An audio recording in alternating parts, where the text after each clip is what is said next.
407 years ago our fathers brought forth on this continent a new nation, conceived in liberty, and dedicated to the proposition that all men are created equal.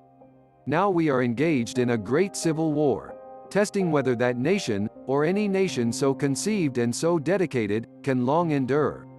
We are met on a great battlefield of that war. We have come to dedicate a portion of that field, as a final resting place for those who here gave their lives that that nation might live. It is altogether fitting and proper that we should do this. But, in a larger sense, we cannot dedicate, we cannot consecrate, we cannot hallow this ground. The brave men, living and dead, who struggled here, have consecrated it, far above our poor power to add or detract. The world will little note, nor long remember what we say here, but it can never forget what they did here.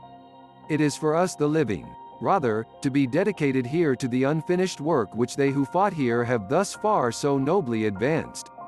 It is rather for us to be here dedicated to the great task remaining before us, that from these honored dead we take increased devotion to that cause for which they gave the last full measure of devotion.